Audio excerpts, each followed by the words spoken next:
Thank you for staying tuned. It's Insight on Citizen FM 93.7. My name is Lawrence Umoette. It's 10 minutes past 10 and we are good to go on the show. On Insight today, we are examining the feasibility of calls for devolution of more powers to the states in Nigeria. There are those who believe that devolution of more powers to the state will boost the nation's economy and end insecurity. Others believe it will bring out the comparative advantage of every state and that our natural resources, which are lying waste, will be fully harnessed. Yet others argue that the federal government has too much on its plate.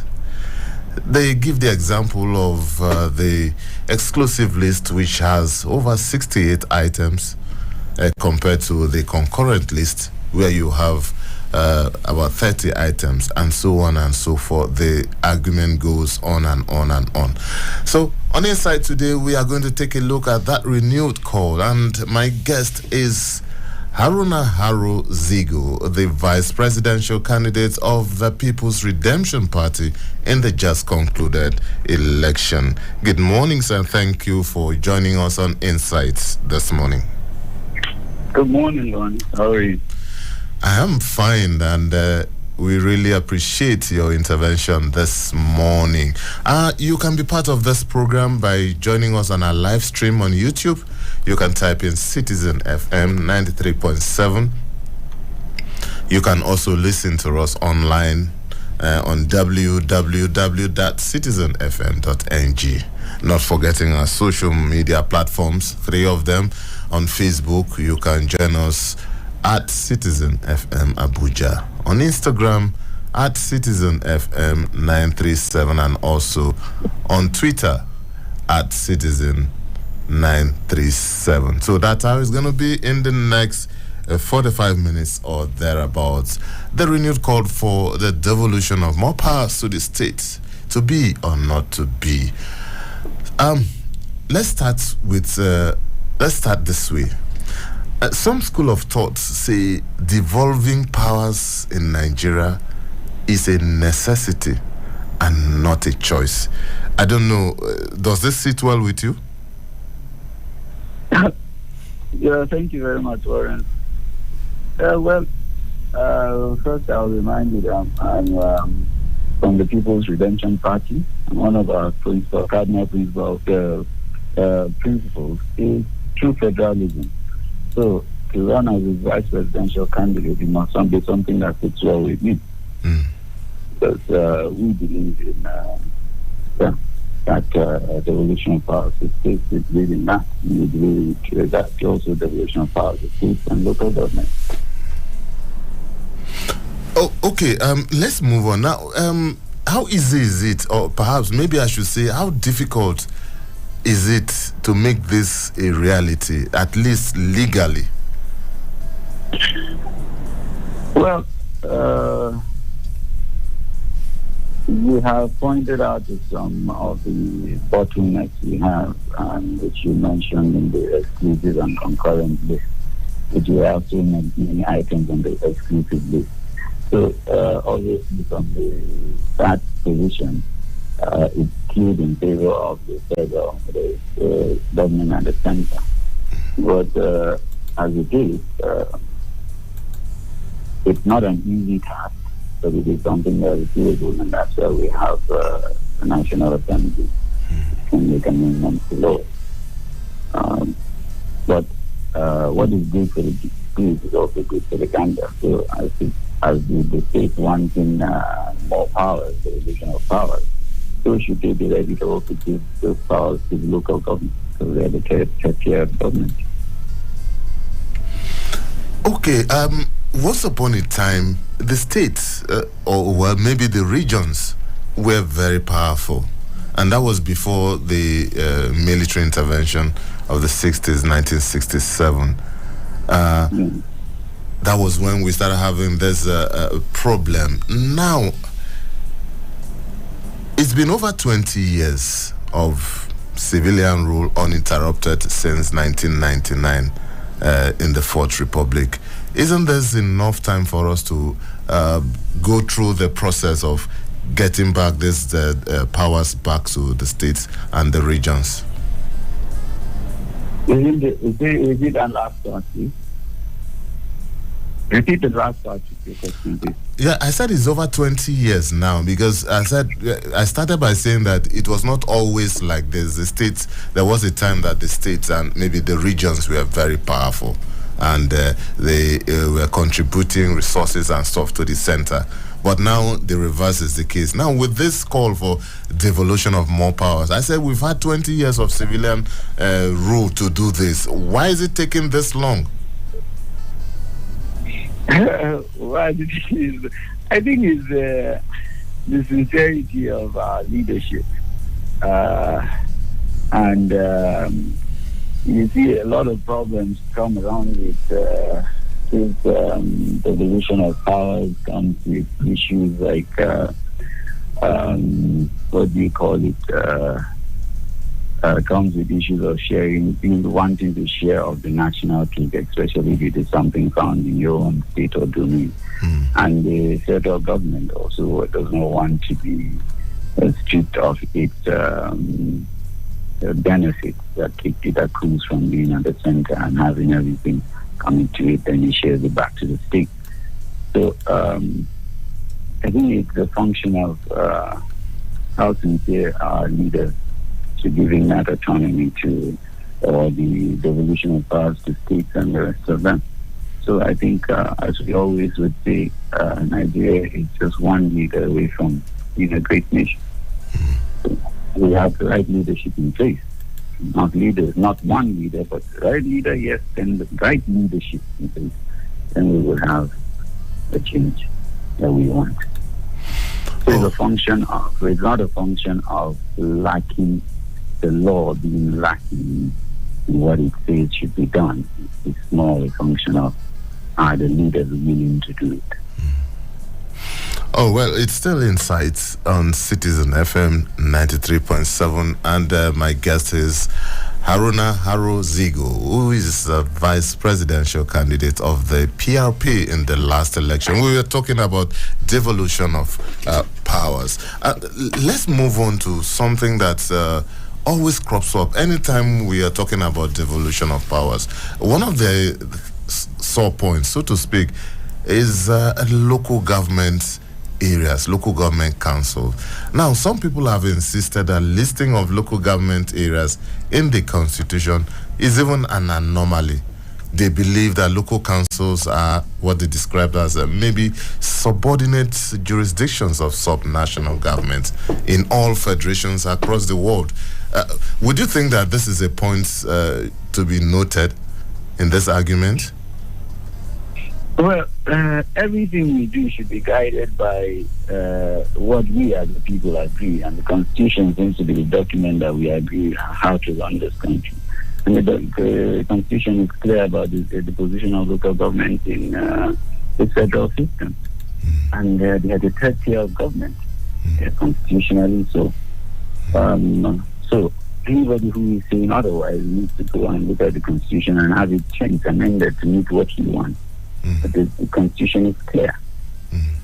And I think out of all, in all honesty, I think the military have been the ones who have pushed more for autonomy of local government than any other democratically elected government. They pushed for it at the 1976 the reform. They pushed for it during Babangida's era with the Dacity report, and which abolished the Ministry of Local Government and States, just so that it will empower the local government to be able to work and be independent. And so it's a constitutional thing. If you want, you don't like it, I think you should try and find a way to change it in the Constitution. And then that is the only way you can really get to the grassroots, to the people in the grassroots. Okay, most times, at least in my interaction with some other political watchers, anytime we talk about devolution of powers, always come immediately after that the issue of revenue allocation, revenue sharing. Some people believe that that's at the core of either for those who are pushing for this or for those who are resisting it and believing in a more centralized government, faulty or skewed revenue allocation of the country. To what extent will that be an impediment of getting this devolution of power off the hook? You rightly said, you said there are those for and against. For those who are for, it is because they are not doing the first thing. The local government was created so that they could also be able to generate revenue. They should also be industrious and find ways of generating revenue to add to the city. They were not formed to also be just because they were just supposed to be a contraption for sharing from the account from the federal government. So yes. That's one side of it. They want it because they want to be able to get funds because they are not doing what they need to do. But there's some local governments that are very industrious. Local governments are doing fantastically. They are wondering too, why should we take what we earn and give it out to people who are not really doing anything, are not trying to stand on their feet. So in all this, I would say there needs to be a balance. I think we should be fair and should say that if you generate, you should get a lion's share of what you generate. And so for me, it's more what were the local governments constituted for. If they were constituted, they were not constituted just to share funds from the federal, but they were considered to run, administer, raise taxes, and also find means of survival. So if they do what's necessary, then I'm not in support with those who say every local government should stand for itself. Okay. All right. I think we'll need to take a short break, and when we return, we'll look at the issues of implementation, look at the issue of intentions for the callers, and also we'll also look at the arguments about the overbearing attitude of state governors and so many other issues, state police, security issues that we will discuss. But we'll be back after this short break. Please don't go away. Inside we return in a moment.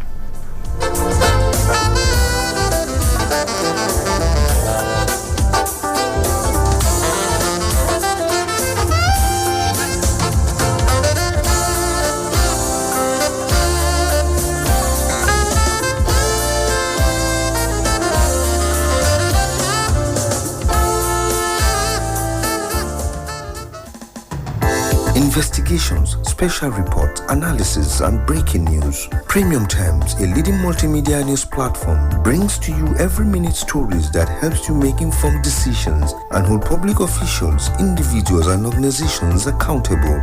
We have cartoons, videos, podcasts, and other interesting content for your delight.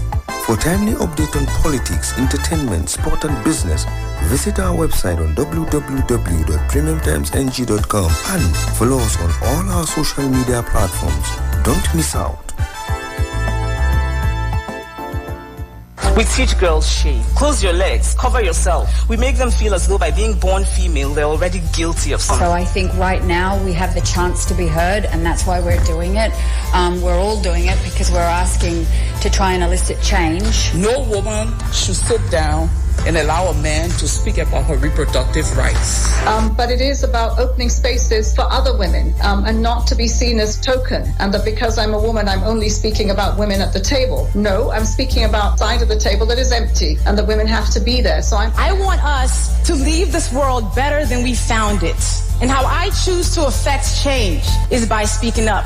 by being the first and by being the dominant. Over 4 billion of the world's population are girls and women, also faced with challenges that affect our world and contributing solutions to them. Let's have conversations and get some answers to them through their eyes and voices. Tune in to Perspectives, where we discuss important issues ranging from climate change, politics, health, the economy, and lifestyle on Citizen FM 93.7 Abuja. Weekdays from midday. Perspectives. Conversations that matter.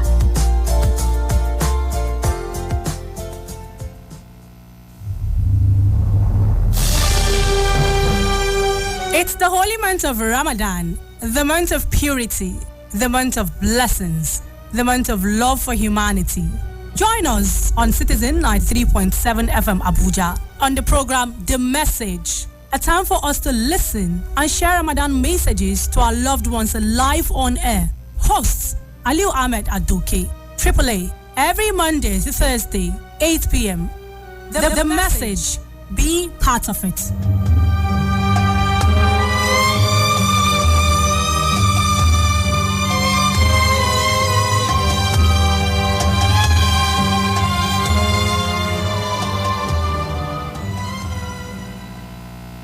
A'udhu billahi minash shaitanir rajim. Bismillahir rahmanir rahim. In the name of Allah, the Beneficent, the Merciful. This is to inform the general public that the holy month of Ramadan, the month of impactful rewards, and the month of blessings is here again. Therefore, we beseech Muslim faithfuls to sponsor our Ramadan programs such as Call to Prayers, Tafsir Quran, Qira'atul Quran, Ramadan Talks, Women of Jannah, Paradise, specially designed for the Muslimah, Children's Program for our young upcoming Ustaz, Dawn Program, Sahur Special, live on Citizen FM, and many more. Allah says, who will loan Allah a beautiful loan on earth, and Allah will build a house for him or her in Jannah. Talk to us today. Please call 0806 397 7823, 0812 0043990, or 0817 3964218. Let's partner to make it a Ramadan to remember.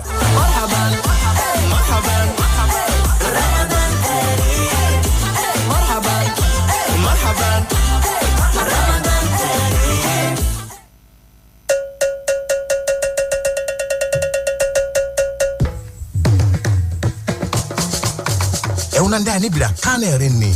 Ile di kunyala na kwa bani bila vabesaka ineta Abuja ana Citizen FM 93.7. Era so metete ene ya ni bila va se no seve ini radio ononi. Eku yo ni va se no seve ini ya bani bila saka obi eku jumo eku Saturday ateku yo se eku etononi agugo himpoluva ava se men. Wa bani bila do ye ineta Abuja ezo wa ya kene akewale jire nuwo do aka esana na inoku down ni. Ibila kanere ume ovi oniva se kale ni ya bani bila saka de kada wona geten aboni.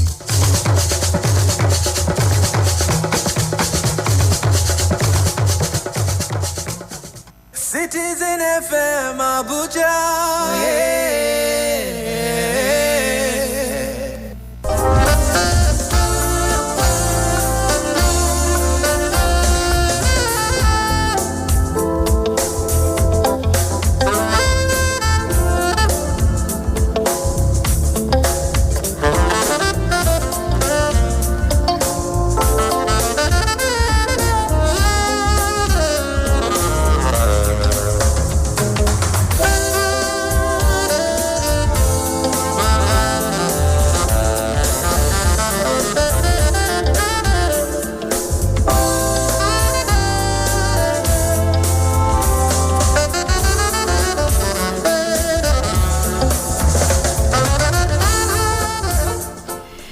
Thank you for staying tuned. It's still Insight on Citizen FM 93.7. My name is Lawrence Umoette, and my guest is still standing by. His name is Haruna Harozigo, the vice presidential candidate of the People's Redemption Party in the just concluded 2023 general elections. Thank you for staying tuned, sir.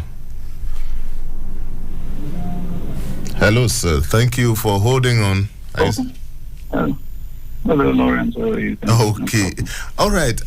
Yes. The phone lines are open now. Actually, you can call us on 0818-222205. Let's stick to that number now. 0818-222205. You can call us, or you can also send us a WhatsApp message. Let's know where you're writing in from, and we will be good to go. So let's look at some issues. Security, for example. Let's look at the argument for and against state police. A lot of people have canvassed this argument over the years, and I'm sure you're very familiar with them.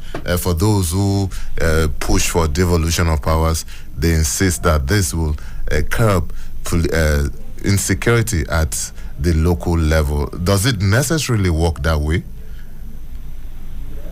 Well, when you want to look at state police, you must look at how the police in the country, in a certain country, the case by case basis. How did the police in Nigeria evolve?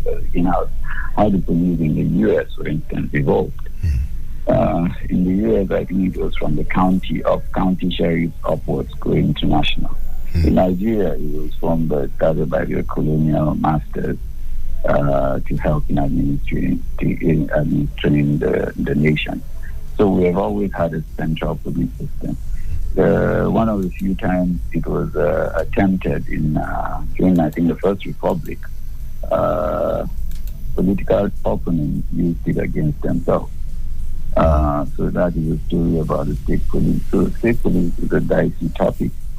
Yes, you want devolution of powers, but also with the sort of powers that our state governments have today and what they are able to do, and you give them power over chief security officers and power over state police, and I wonder how you'll be able to control that. I don't think we have reached that level that we should be looking at state police as an option, given you the history we have about it from the First Republic. So I would rather stand with the structure as it is. Not support the state police. Well, yeah. If we are canvassing for devolution of more powers to the state on one breath, and on another breath we also want a centralized police, isn't this conflicting? One of the arguments, or perhaps the major argument against state police for a lot of people, is that the powers of the governors will misuse their powers. Apart from that, virtually everyone is on the same page that since, well, crimes are mostly local, state police will go a long way in curbing crimes at the state and local government levels. I love the way you said crimes are mostly local. And as you remember at the beginning, I said, what is good for the goose is good for the gander. Now, you're talking of crime, and crime starts at local levels. Everywhere crime is local. Now, if you do not, as states, devolve powers to the local government, why do you think you should be giving powers from the state, from the federal to the local, and all that overriding power? If you're able to give those local governments the autonomy they need and they deserve, don't you think that they will be in turn be able to curb some of these crises without having to defer to the state government? You see, you cripple the traditional institutions, which were one of the stopgaps for these issues on issues like this. Now you have crippled the local governments. So how do you expect to get that when you are not willing to give it to somebody else? Those are the issues of the overwhelming powers of state governors we're talking about. Okay, the numbers are still, the number is open now, 0903-2229-797. You can also call us on 0818-2222-205. That's 0818-2222-205. 5. I would advise that we stick to that number. The other number, we seem to have some kind of challenge with it. It's still Insight on Citizen FM 93.7, and our guests, Haruna Haruzigo, Vice Presidential Candidate of the PRP. In the last election, we've been trying to take a look at this renewed call for devolution of more powers to the state.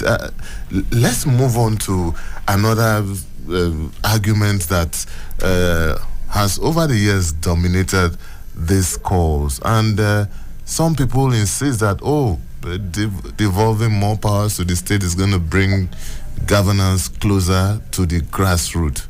Is it as straightforward as that? What is going to be the magic?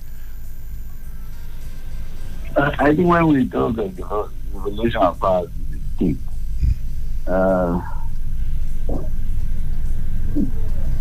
I understand we cannot do it in exclusion of the local government, and I'll continue to say that. Because most of the time, states want devolution of powers because it's all about revenue, resource control. They want to have control over the resources of the state and be able to do as they wish. But they are not ready to give that same autonomy to the local government. And I find it contradictory. So a lot of times, or virtually all the time, all this issue of more powers to the state has something in the back of it, and it is also the issue of resource control. States want to have control over their resources, be it natural or otherwise, and that's why it's of one of the issues that I can cite is also the issue of VAT remittances that has gone to the court for interpretation from, I think River State started it and then other states joined it.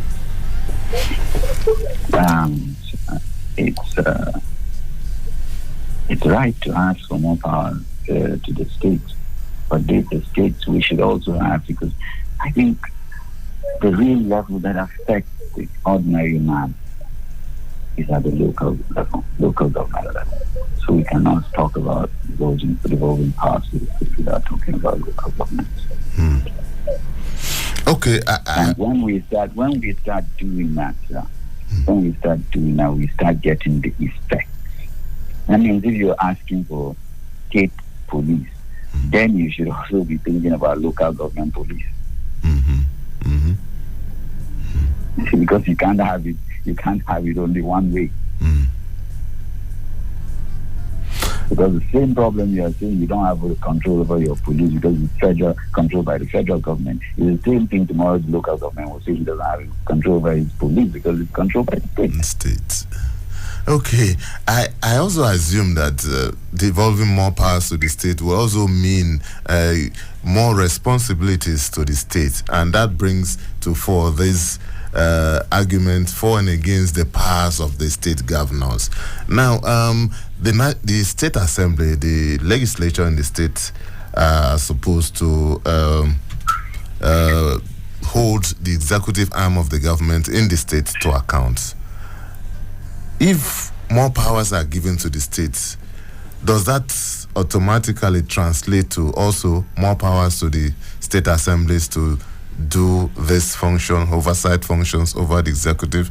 Can it really work that way? The Constitution grants the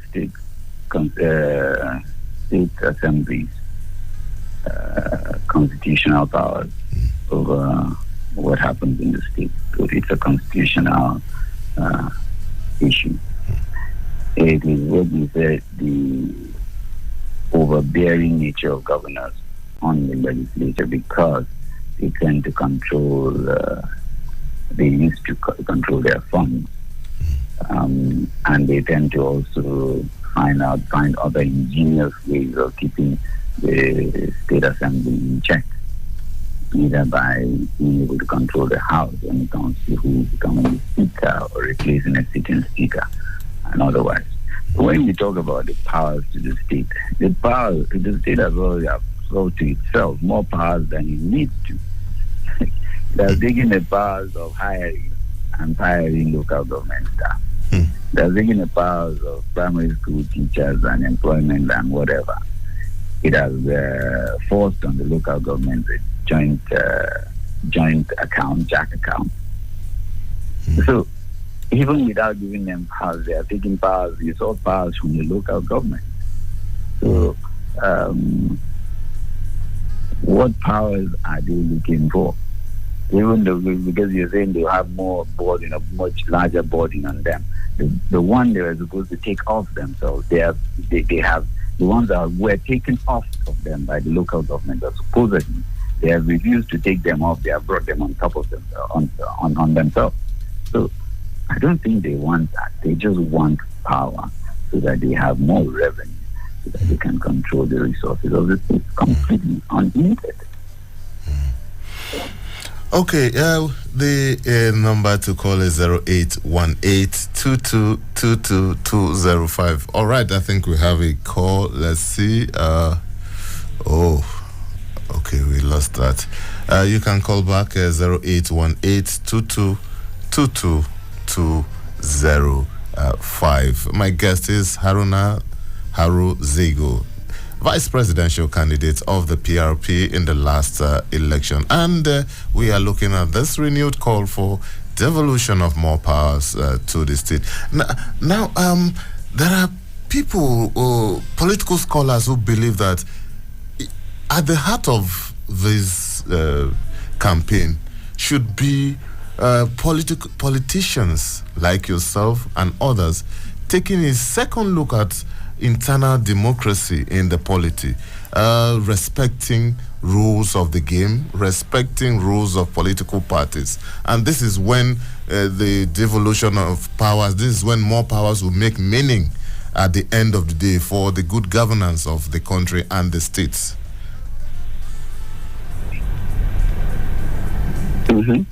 So, what's the question? Yeah. So, what is this? What do you think about this? What these scholars are thinking? Is it time for politicians to begin to obey rules of the game, especially their political parties? We saw a lot of that before the election, before the primaries, during the primaries. So many things at the end of the day, putting pressure on the system, on the judicial arm of government, and so many other things. Yes, I think a lot of political parties should be more democratic. Their selection processes are skewed.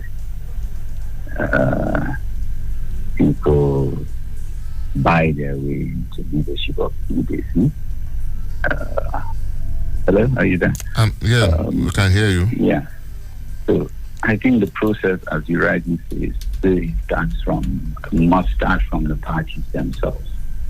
How are leaders chosen? What is the process of selection of leaders at the party level? What is the process of selection of the delegates? What is the process of selection of the candidates at local, state, and at federal level? So without looking at that, you cannot give what you don't have. If you don't have internal systems that are built around a fully democratic or a system where there's good devolution of power and or autonomy to at the level, because even in party level there are structures, there's federal, state, and national, state, and local structures. If you don't have them what is right, or what they're giving them their powers to act accordingly, you have a problem. It is only when, for instance, you want to suspend someone or remove someone from the party, then you remember, his word is the only place that can remove him is that he has to be suspended from his word. So you remember to go back there and get him suspended or expelled, so that you can use that to deal with him at the national level. But you forget that your power as a as a party member starts from your pulling into your ward where you must have registered. That is your power. That is where you become a member of a party. It is not at the national level. So you can't give what you don't have. So I think they are right. Internal democracy starts from the party. Devolution of power starts from the party. So those who think that we are very correct. Okay, so stretching that narrative further, if more powers are given to the state, it also means that the citizens also need to be more equipped in holding their leaders to account. How can we as a nation, or how can politicians or leaders start thinking of getting citizens to be more interested in issues of politics and even governance? That's an easy but also a tough one, because let's look at today. The level of awareness, especially of those between 18 and 45 today in the political happenings in Nigeria is very high. But also comes with the fact that it's politically enlightened and aware, but they feel also that the system shortchanged them. So they're beginning to lose belief in the system. It is not how well you rep your supporters during a campaign and tell them, oh, we're going to do this, we're going to do this, let's see, you come out and vote. It is how well you also prepare them for the eventuality of losing.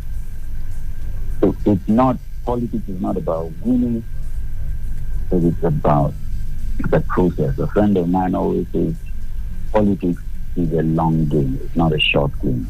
It's a long game. It's a marathon. Yeah, it's a marathon. It's not a sprint. So you start from there. But I think the most important thing for political leaders is to educate those who they want to elect them. That education is very important. And that is what, when you have an educated followership, then they can hold the president in governance accountable. When you don't have an uneducated followership, they only come in for the 10 naira, for the spaghetti, for the indomie they are given on election day, or the 500 naira. So we need a process whereby for us to change it all, we need to find a way of political enlightenment of the population, of the voting population. It's not, that's for me, that's what I believe. And then you need to have parties that have ideologies that have stood and can stand the test of time. You need to have people who come into a party or members of a party that believe on what the party stands for, and they never change, because it is like what do you call it?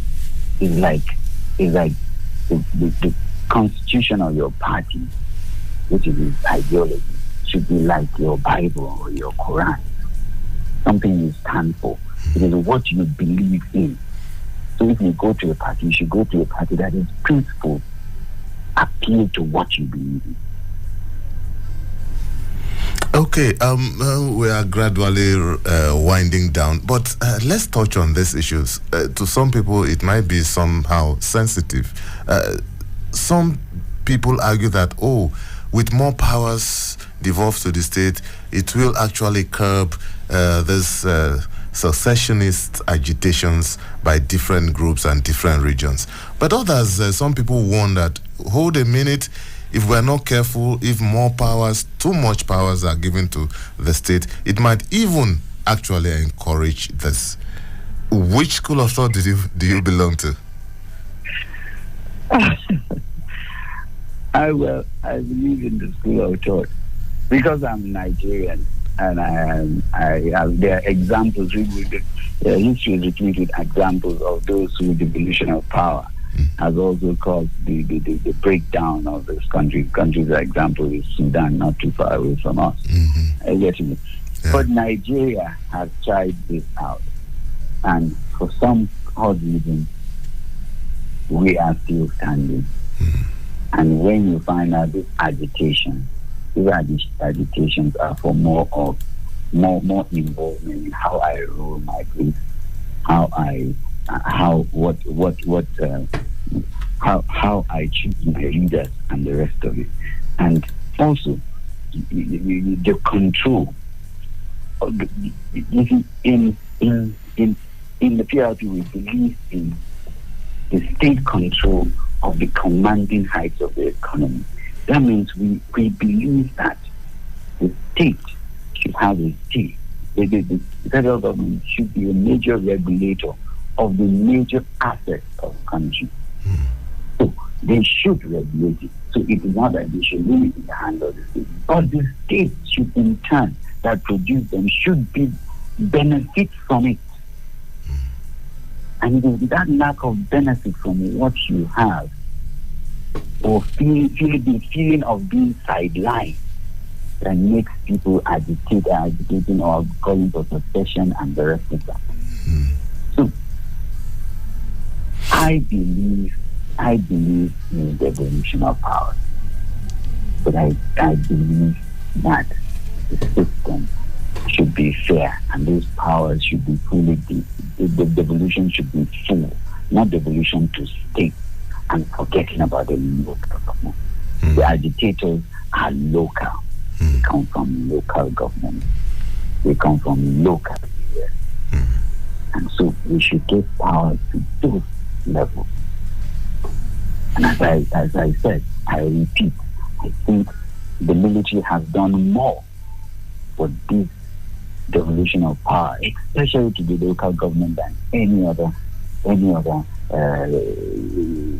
republic. Because one, the 1976 reform, 79, it was put in the Constitution. In 1987 or 88, after the Supreme Court, there was a local government election. After the second, since 1976,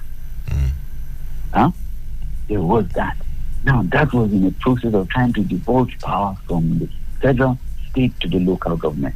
But now the democratically elected governors are trying to come in and do, and are not even copying that. And they're saying they're democratic. They're not copying that or even strengthening that.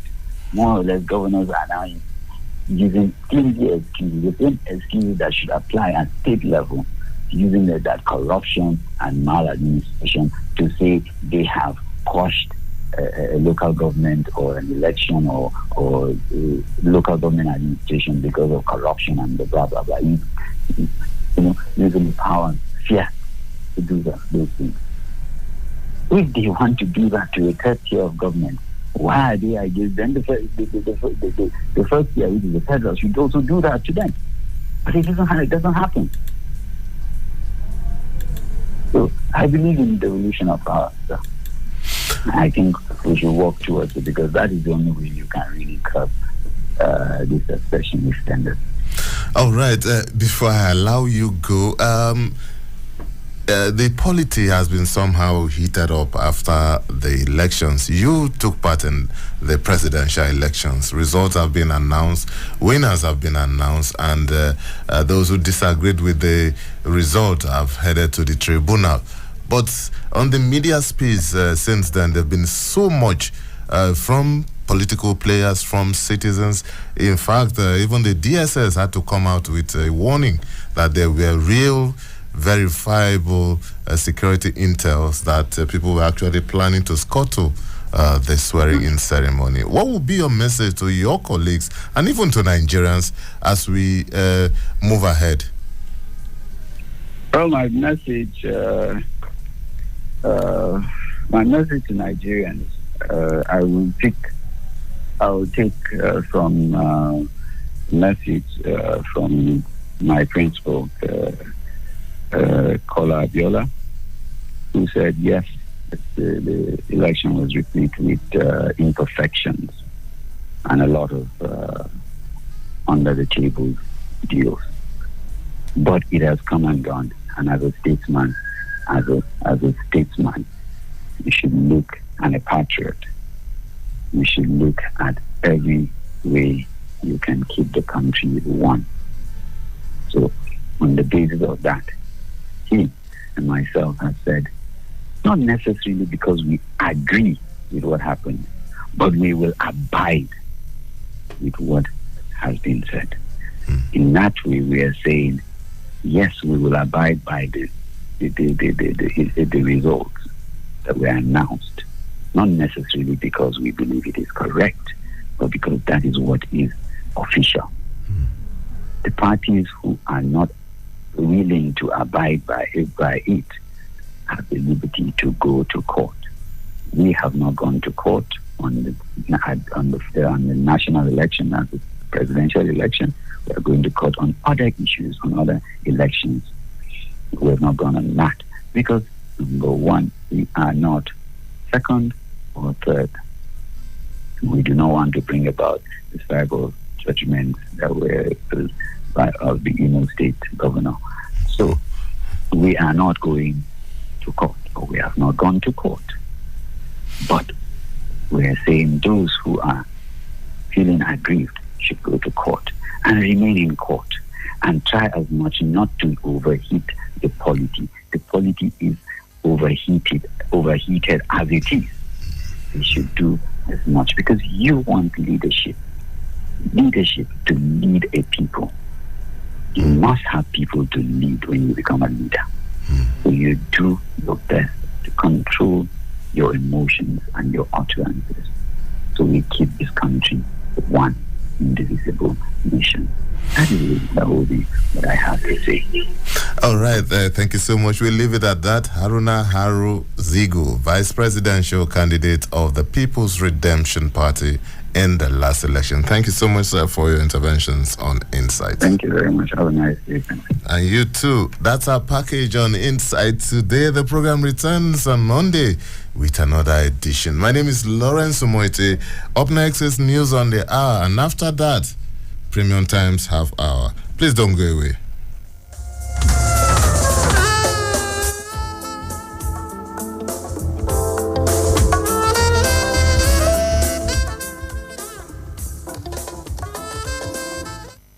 Abuja, let's talk about it on our favorite radio station.